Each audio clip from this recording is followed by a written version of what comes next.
Time does not warn you.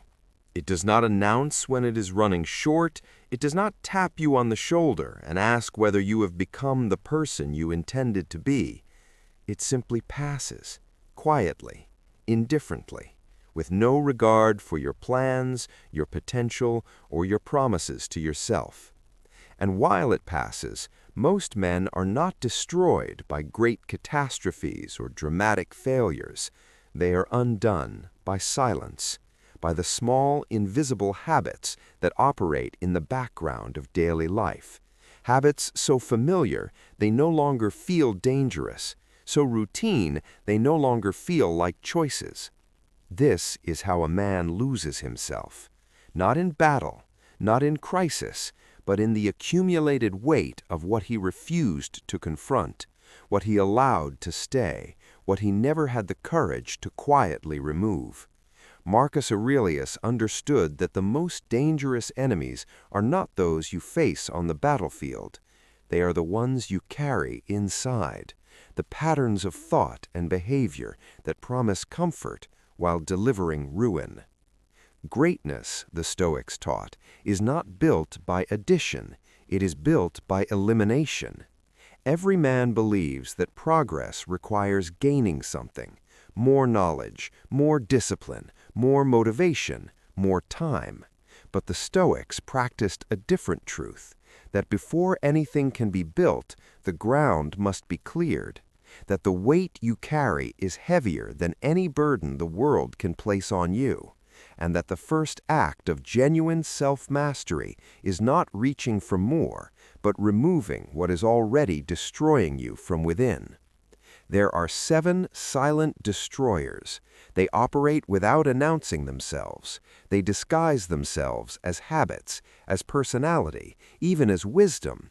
But each one is slowly, quietly taking from you the life you were built to live. The work of removing them is not loud. It requires no audience. It requires only honesty, discipline, and the willingness to see yourself clearly.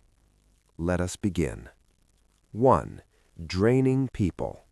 Not every threat arrives as an enemy. Some arrive as friends, as familiar voices, as people you have known so long that their presence has become indistinguishable from the background of your life. And yet, quietly, consistently, they are taking from you something you cannot afford to lose: your energy, your clarity, your forward motion. Draining people are not always malicious. That is what makes them difficult to remove. They may be genuinely troubled, genuinely struggling, but struggle does not grant a person the right to make permanent residence in your peace, and loyalty does not require you to sacrifice your growth on the altar of someone else's refusal to grow.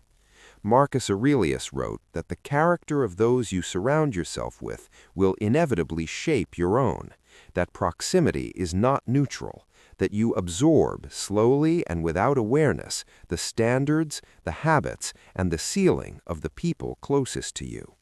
A man who tolerates relationships that consistently diminish him is not being kind. He is being careless with the most important resource he possesses, the energy required to build the life his potential demands. The removal does not need to be loud. It does not require confrontation or explanation. It requires only a quiet, firm redirection of your time and attention toward people who are building, growing, and moving forward. Protect your energy as you would your most valuable possession, because it is. 2. Delay. Procrastination is not laziness. It is a more dangerous thing. It is the belief, held quietly beneath the level of conscious thought, that you have more time than you do, that the action you are avoiding can safely wait for tomorrow, that tomorrow you will be more ready, more prepared, more willing than you are today. This belief is a lie, and it is a lie that compounds. Seneca wrote that we suffer from the greatest of all faults. We waste the present while promising ourselves the future. We trade the only moment we actually possess for a fantasy of a future moment that may never arrive. The work you are avoiding does not disappear, it grows heavier. It becomes burdened with the weight of every day you chose not to carry it. And one day you will look back and understand that what you called delay was, in truth, the surrendering of your potential, 1 hour at a time. The Stoic correction is absolute. There is no tomorrow in the ledger of a disciplined mind. There is only now and what you do with it. Act, imperfectly, incompletely, but act, because motion, however imperfect, is the only currency that builds a life. Delay is not rest, it is theft of your own future. 3. Complaining. Every complaint is a small abdication. When a man complains, he is announcing to the world, and more importantly to himself, that his circumstances hold more power than his character, that he is affected, that the external has penetrated the internal, that something outside him has successfully disrupted the one domain that should remain entirely his.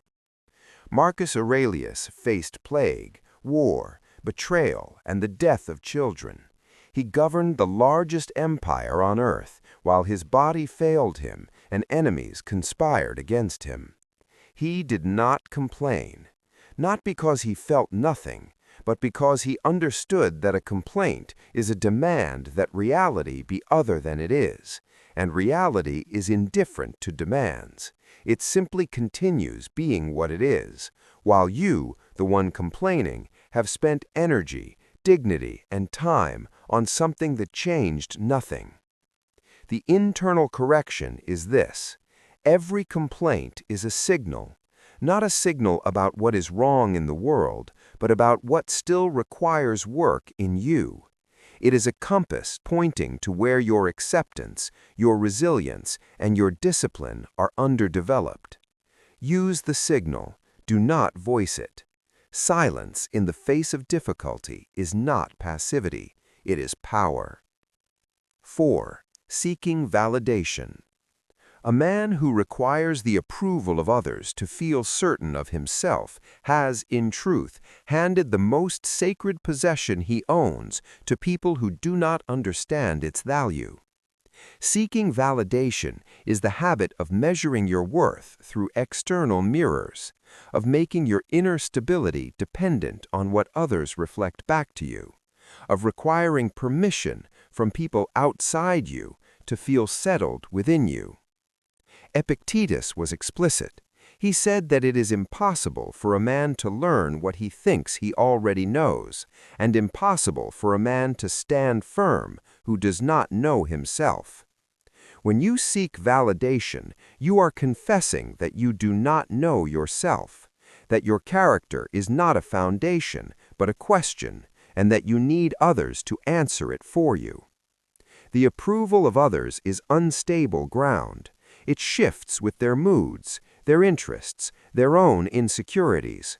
To build your self-understanding on this ground is to build on something that moves every time the wind changes direction. The Stoic path is to turn inward, to develop a relationship with your own conscience so clear and so honest that it requires no external confirmation. Know yourself. Be what you know. Need no witness but the one that lives inside you. 5. Arguments. There is a distinction the Stoics observed carefully, the distinction between a disagreement and an argument.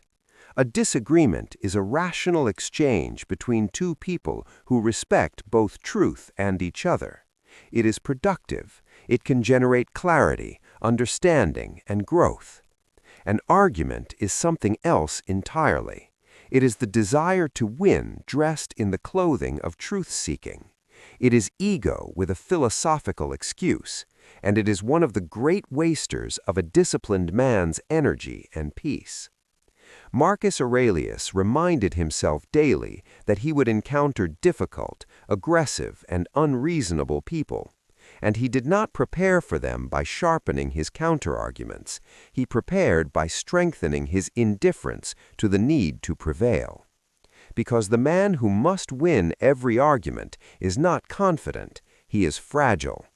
He requires the submission of others to feel certain of himself, and this requirement will cost him peace, relationships, and the inner quiet that genuine strength requires. Eliminate the argument, not by surrendering your position, but by releasing your attachment to making others accept it. State truth once, clearly, with composure, then let the matter rest. You are not diminished when others do not agree with you. Your character does not require their confirmation. 6. Overthinking. The mind that never rests is not a sharp mind, it is a wounded one. Overthinking presents itself as carefulness, as thoroughness, as the responsible management of uncertainty. But beneath these disguises, it is fear. The fear of acting without certainty, of being wrong, of moving before everything is known. And so the overthinker waits. He turns the same question over 10,000 times. He builds elaborate mental architectures to house every possible outcome. He exhausts himself in preparation for a moment that never arrives, because no preparation is ever complete enough to silence the fear beneath the thinking. Seneca wrote that we are more often frightened than hurt, that imagination has generated more suffering than reality ever could. The Stoic correction is not to stop thinking. It is to recognize when thinking has ceased to serve and has begun to replace. When analysis has become avoidance, when the mind is not solving a problem, but hiding from the responsibility of action. A disciplined mind thinks to decide, then acts on what it has decided. Stillness is not the absence of thought. It is thought that has completed its purpose and returned to rest. End the loop. Act. Adjust as you move. 7. Victim mentality. This is the most corrosive of all 7, because it does not feel like weakness, it feels like truth.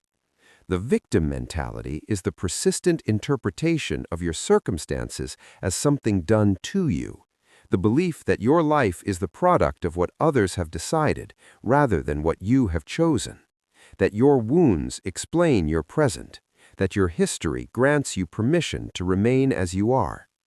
It is the most complete surrender of power a man can make because it relocates all agency outside himself. And in doing so, it ensures that change can never arrive, because change would require him to accept the one thing his identity currently refuses, that he is responsible. Epictetus was a slave. He endured ownership, humiliation, and physical suffering at the hands of other men. He had more cause for victim mentality than most people alive today will ever face, and he rejected it entirely. He said that a man can be enslaved in body and still be free in his mind, that no one can take from you what you do not give them, that your interpretations, your judgments, and your responses are yours absolutely and cannot be stolen. When you adopt a victim's interpretation of your life, you do not gain sympathy, you lose power. You trade the only thing that could actually change your circumstances for a story that explains why it cannot change. Take back the narrative, not loudly, not dramatically, quietly, completely, finally. You are the author. The page is not finished. Closing. 7 things, not dramatic, not obvious, not the kind of enemies that appear in the stories men tell about why they struggled, but the 7 things that left untouched ensure that the distance between who you are and who you could have been grows wider with every passing year. The Stoics did not teach greatness as a destination. They taught it as a practice, a daily, quiet, deliberate choosing, a removal of what is false so that what is real can finally take its place. You do not need more time. You need to use the time you have differently. You do not need better circumstances. You need to stop waiting for your circumstances to improve before you do. You do not need someone to believe in you. You need to give yourself no further reason for doubt. This is the moment, not tomorrow, not when you feel ready, not when the conditions are right. The conditions are what they are. The time is what it is. The only variable that remains in your control is who you choose to become within them. Eliminate what is destroying you, quietly, without announcement, without waiting for applause. Build what remains with the full weight of your character behind it. This is the Stoic path. It has always been available. The only question has ever been whether you were ready to walk it.